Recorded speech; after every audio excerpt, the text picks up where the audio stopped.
जय हिंद दोस्तों। आप सभी का ईडू प्रशांत यूट्यूब चैनल पर स्वागत है। दोस्तों, आज की क्लास में हम लोग भारत के कुछ भौतिक विभाजनों की दृष्टि से कुछ महत्वपूर्ण तथ्यों को देखेंगे, जिसमें से हम लोगों ने कल प्रायद्वीपीय पठार तक देख लिया था। आज उसके आगे हम लोग बात करेंगे भारत के उत्तर का पर्वतीय प्रदेश। दोस्तों, उत्तर के पर्वतीय प्रदेश से महत्वपूर्ण कुछ जानकारियाँ हैं जिनको हम लोग पहले देखेंगे, फिर उसके बाद में हम लोग एक सिस्टम से, जो कि भारत की जो ट्रांस हिमालय, ग्रेटर हिमालय, लघु हिमालय, शिवालिक हिमालय, इन सबको हम लोग एक क्रम से देखेंगे। चलिए पहले हम लोग कुछ महत्वपूर्ण तथ्य देख लेते हैं। दोस्तों, बृहद हिमालय की जो महत्वपूर्ण चोटियां हैं उनमें माउंट एवरेस्ट यह नेपाल में पड़ती है। दोस्तों, इसकी जो इसकी हाइट है 8,848.86 मीटर। दोस्तों, इसकी ऊंचाई कितनी है? 8,848.86 मीटर। यह ऊंचाई नेपाल और चीन के द्वारा घोषित की गई, जो कि विश्व की सबसे ऊंची चोटी है। इसके बाद अगर हम लोग देखें कंचनजंगा, जिसे हम लोग विश्व की तीसरी सबसे ऊंची चोटी, जो कि विश्व की तीसरी सबसे ऊंची चोटी है, यह भारत वाले क्षेत्र में सिक्किम राज्य में पड़ती है। दोस्तों, इसके बाद अगर हम लोग अगर बात करें हिमालय की सबसे प्राचीन चोटी, हिमालय की सबसे प्राचीन श्रेणी कौन सी है? सबसे प्राचीन श्रेणी ट्रांस हिमालय, जिसकी हम लोग भी बात करेंगे। इसे हम लोग तिब्बत हिमालय के नाम से भी जानते हैं। कैलाश पर्वत, जो कि हिंदू धर्म की दृष्टि से अगर देखा जाए, कैलाश पर्वत अत्यंत महत्वपूर्ण है। ट्रांस हिमालय पर्वत माला के पश्चिमी हिस्से में स्थित है।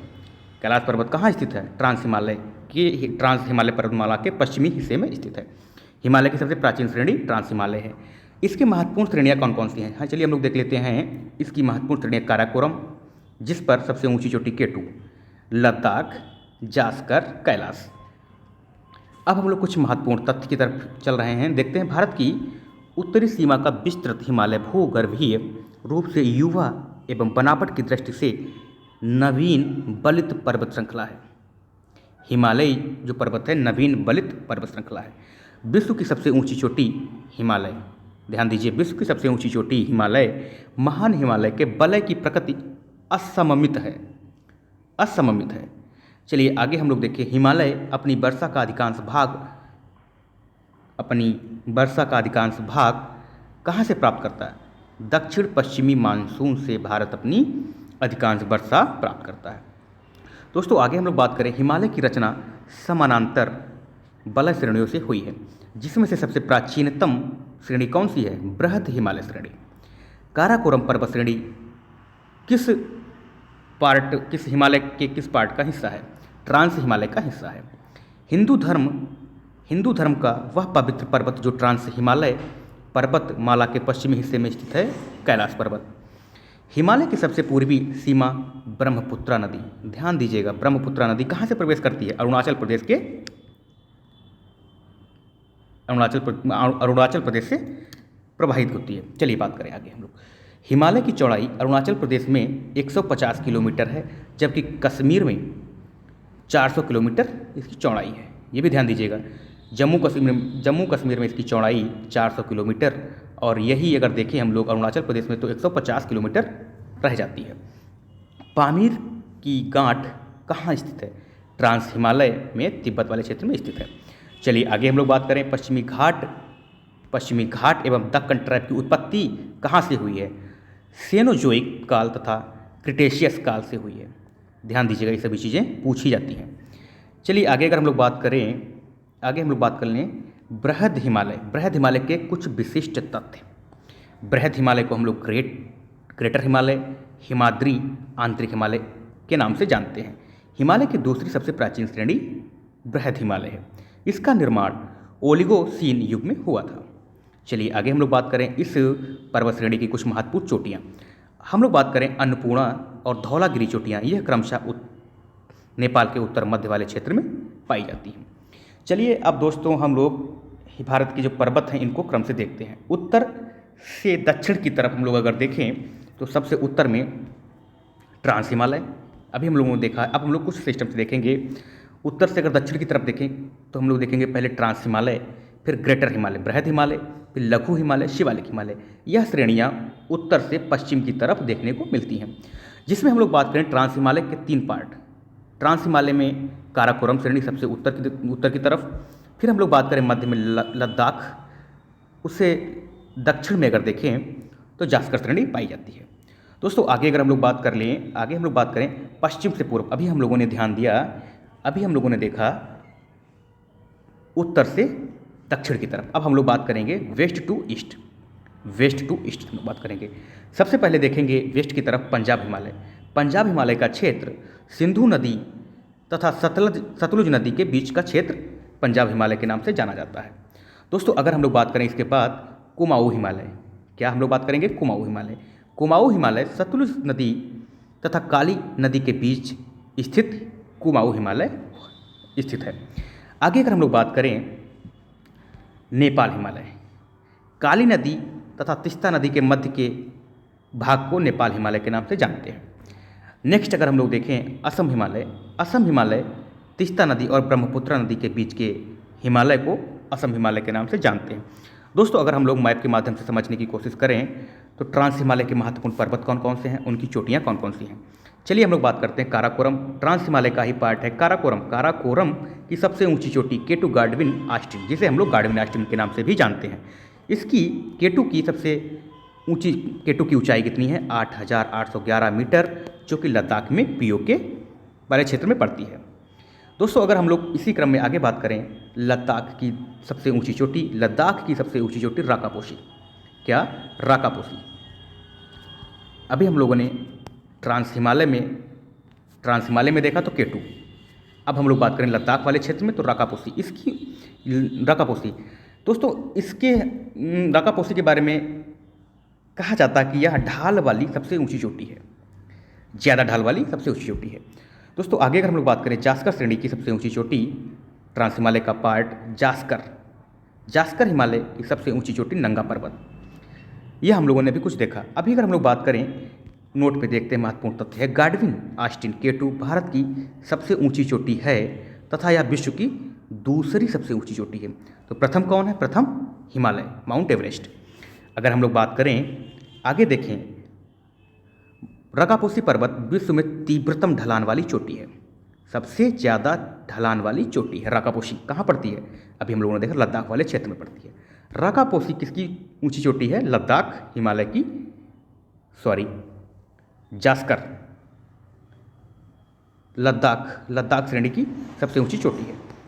चलिए आगे हम लोग बात करते हैं सिंधु नदी लद्दाख तथा जास्कर पर्वतों के मध्य से होकर प्रवाहित होती है। हम लोगों ने इसके पहले हम लोगों ने ब्रह्मपुत्र गंगा नदी तंत्र को देखा है। सिंधु नदी जो है लद्दाख तथा जास्कर पर्वतों के मध्य से होकर प्रवाहित होती है। अगर हम लोग बात करें श्योक नदी काराकोरम तथा लद्दाख पर्वतों के मध्य से होकर प्रवाहित होती है, ये भी ध्यान दीजिएगा। अब हम लोग बात करें बृहद हिमालय, हम लोगों ने भी ट्रांस हिमालय देखा, ट्रांस हिमालय के बाद में बात करेंगे बृहद हिमालय, जिसे हम लोग ग्रेटर हिमालय के नाम से भी जानते हैं। चलिए हम लोग अगर बात करें बृहद हिमालय के जो पर्वत हैं वो किस राज्य में पड़ते हैं और कौन कौन से हैं। चलिए महत्वपूर्ण पर्वतों को हम लोग देख लेते हैं। केदारनाथ, सभी लोग जानते हैं केदारनाथ, बद्रीनाथ, नंदा देवी, यह तीनों पर्वत उत्तराखंड राज्य में पड़ते हैं। आगे अगर हम लोग बात करें धौलागिरी, अन्नपूर्णा, मानासुलु, गौरी शंकर, छोऊ। नेक्स्ट अगर हम लोग देखें माउंट एवरेस्ट, मकालू पर्वत, ये सभी पर्वत नेपाल वाले क्षेत्र में देखने को मिलते हैं। नेक्स्ट अगर हम लोग बात करें कंचनजंगा श्रेणी सिक्किम राज्य में स्थित है। आगे हम लोग बात करें नामचा बरवा पर्वत श्रेणी कहाँ स्थित है, अरुणाचल प्रदेश तथा तिब्बत वाले क्षेत्र में स्थित है। दोस्तों इन सभी पर्वतों को अगर हम लोग मैप पर समझने की कोशिश करें, देखने की कोशिश करें, तो हम लोग एक बार इधर देखते हैं, इस तरफ हम लोग देख लेते हैं। ट्रांस हिमालय की ये पार्ट है काराकोरम, लद्दाख, जास्कर, ध्यान दीजिएगा एक बार। अगर हम लोग बात करें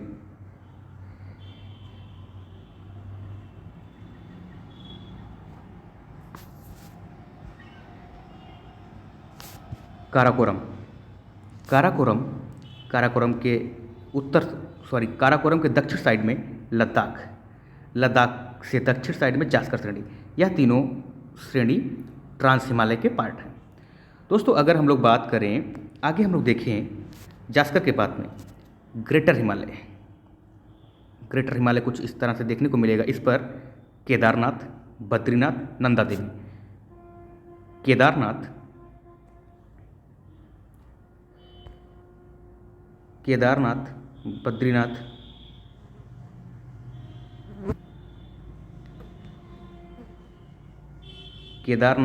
बद्रीनाथ, नंदा देवी, यह सभी पर्वत उत्तराखंड में स्थित हैं। आगे हम लोग बात करें धौलाधर, आगे हम लोग बात करें, अभी देखे थे हम लोग धौलागिरी, अन्नपूर्णा, मानासुलु, गौरी शंकर, छो, यह सभी नेपाल वाले क्षेत्र में स्थित हैं, नेपाल वाले क्षेत्र में स्थित हैं। धौलागिरी, अन्नपूर्णा, मानासुलु, गौरी शंकर, छो, यह सभी माउंट एवरेस्ट, मकालू, यह सभी कहाँ स्थित हैं? नेपाल वाले क्षेत्र में स्थित हैं। अगर हम लोग बात करें, आगे हम लोग अगर देखें, आगे हम लोग इसके बाद में देखें नंदा देवी, ध्यान दीजिए, नंदा देवी उत्तराखंड की सबसे ऊंची चोटी है, नंदा देवी उत्तराखंड की सबसे ऊंची चोटी है।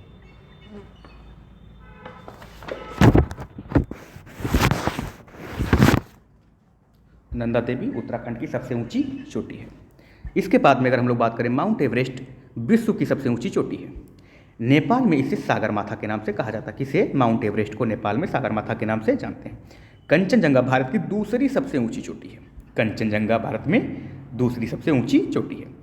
चलिए, अभी हम लोगों ने बात किया ग्रेटर हिमालय के बाद में, अब हम लोग बात करेंगे लघु हिमालय की। लघु हिमालय की कौन कौन से सबसे ऊंची पर्वत श्रेणियाँ हैं। चलिए, अगर हम लोग बात करें लघु हिमालय की, तो लघु हिमालय में हम लोग देखेंगे पीर पंजाल, धौलाधर, इसके पहले हम लोगों ने देखा धौलागिरी। धौलागिरी कहाँ है? नेपाल, धौलागिरी नेपाल में है। अब हम लोग बात करें धौलाधर, नागटिब्बा, महाभारत नेपाल में स्थित है। नागटिब्बा मसूरी उत्तराखंड में स्थित है। धौलाधर हिमाचल प्रदेश, पीर पंजाल जम्मू कश्मीर में स्थित है। दोस्तों इसे याद करने की एक महत्वपूर्ण टिक है, पुदीना मना है, पास से पुदीना से पीर पंजाल, धौलाधर, नागटिब्बा, मानासुर, नेपाल, महाभारत, ध्यान दीजिएगा। अब हम लोग इनको अगर मैप पर देखने की कोशिश करें, रफली मैप की तरफ चल रहे हैं, जिसमें हम लोग देखेंगे पीर पंजाल, धौलाधर, नागटिब्बा, महाभारत, यह हम लोगों ने अभी देखा। नेपाल में कौन कौन से पढ़ रहे हैं? महाभारत, नेपाल में एक देखने को मिल रहा है महाभारत। चलिए आगे हम लोग बात करें अगर नेपाल के बाद में शिवालिक हिमालय। अब हम लोग देखते हैं शिवालिक हिमालय के कुछ महत्वपूर्ण पर्वत। शिवालिक हिमालय के कौन कौन से महत्वपूर्ण पर्वत हैं? शिवालिक पर्वत पर हम लोग अब चल रहे हैं। शिवालिक पर्वत से महत्वपूर्ण हम लोग कौन कौन से देखेंगे अभी। चलिए बात करते हैं मध्य भारत, शिवालिक हिमालय कहाँ स्थित है? शिवालिक हिमालय हम लोग देखते हैं। शिवालिक हिमालय, एक बार फिर से, शिवालिक हिमालय सबसे नवीनतम, सबसे दक्षिण की तरफ शिवालिक हिमालय देखने को मिलता है। दोस्तों अगर हम लोग बात करें, अगर हम लोग देखें, अब हम लोग मध्य भारत के कुछ पर्वत देख लेते हैं। मध्य भारत के कुछ महत्वपूर्ण पर्वत देख लें। अगर मध्य भारत के पर्वतों में अगर हम लोग बात करें, अरावली पर्वत, विंध्य पर्वत, सतपुड़ा पर्वत। अरावली पर्वत श्रेणी की सबसे ऊंची चोटी गुरु शिखर जो कि राजस्थान में है। विंध्य पर्वत की सबसे ऊंची चोटी कालूमार मध्य प्रदेश में स्थित है। सतपुड़ा पर्वत की सबसे ऊंची चोटी धूपगढ़ जो कि मध्य प्रदेश में स्थित है। चलिए हम लोग एक बार मैप पर देखने की कोशिश करें मध्य भारत के, तो यह अरावली पर्वत श्रेणी जो गुजरात से दिल्ली तक श्रेणी देखने को मिलती है। दोस्तों इस श्रेणी की सबसे ऊंची चोटी गुरु शिखर, जिसे माउंट आबू राजस्थान, सबसे ऊंची चोटी गुरु शिखर, दूसरी माउंट आबू राजस्थान में पड़ती है। दोस्तों अगर हम लोग मध्य भारत की तरफ चलें, आगे बढ़ें, सतपुड़ा पर्वत की सबसे ऊंची चोटी धूपगढ़, विंध्यन की अगर हम लोग देखें कालूमार, और राजस्थान की हम लोगों ने देखा तो गुरु शिखर। दोस्तों अरावली पर्वत भारत का सबसे प्राचीन पर्वत है, ये भी ध्यान दीजिएगा। अरावली पर्वत श्रेणी जो है भारत की सबसे प्राचीनतम श्रेणी है। माउंट आबू राजस्थान का शिमला कहा जाता है। क्या? राजस्थान का शिमला किसे कहते हैं? माउंट आबू को कहते हैं। विंध्यन पर्वत को उत्तर भारत तथा दक्षिण भारत के मध्य जल विभाजक के रूप में जाना जाता है। विंध्यन पर्वत को उत्तर भारत और दक्षिण भारत के बीच जल विभाजन का केंद्र कहा जाता है। चलिए आगे अगर हम लोग बात करें सतपुड़ा पर्वत। सतपुड़ा पर्वत नर्मदा तथा ताप्ती नदियों के मध्य अवस्थित है। दोस्तों अगर हम लोग मध्य भारत के पर्वतों को पश्चिम से पूरब के क्रम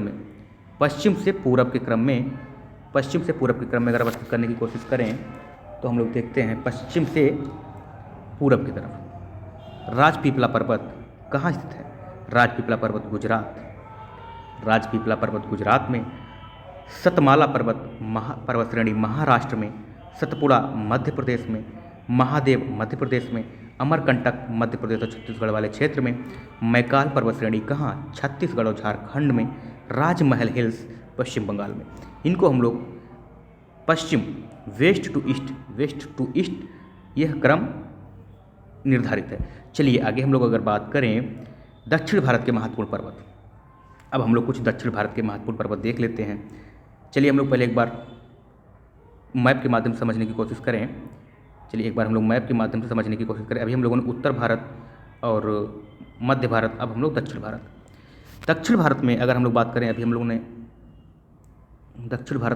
लोगों ने देखा तो इसके पहले सतपुड़ा पर्वत श्रेणी, इसके बाद में हम लोग बात करेंगे अजंता श्रेणी, सतमाला, हरिश्चंद्र, बालाघाट, ये सभी महाराष्ट्र में पड़ते हैं। अगर हम लोग बात करें बाबा बुदन की पहाड़ियाँ कहाँ हैं? बाबा बुदन की पहाड़ियाँ कर्नाटक में।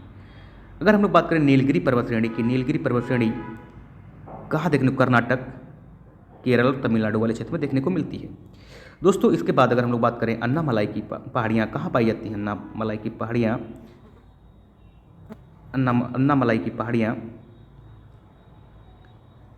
पहाड़ियाँ आप सभी देख ही रहे हैं। अन्नामलाई की पहाड़ियाँ कहाँ स्थित हैं? तमिलनाडु में।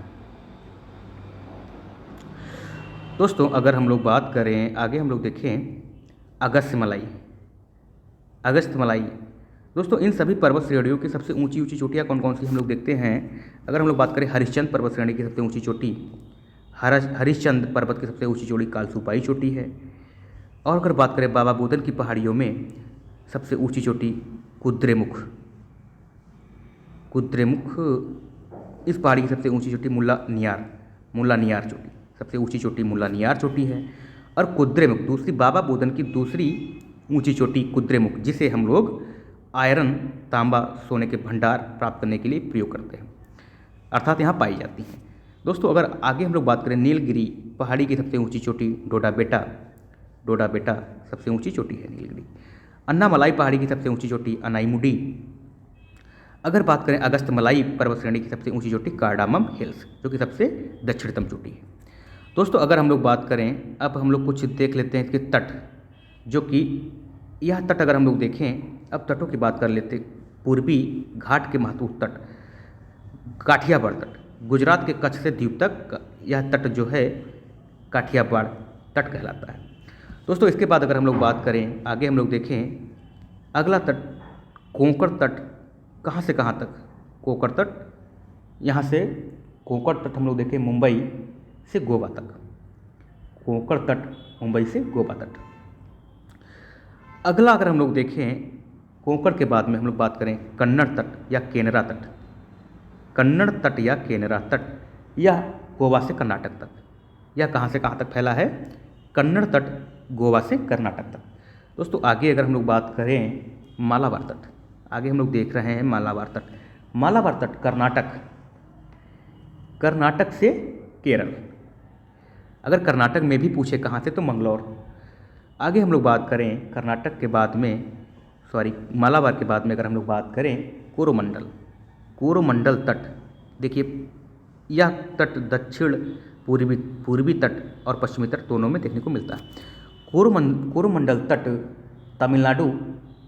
तमिलनाडु के कन्याकुमारी से आंध्र प्रदेश तक फैला हुआ है।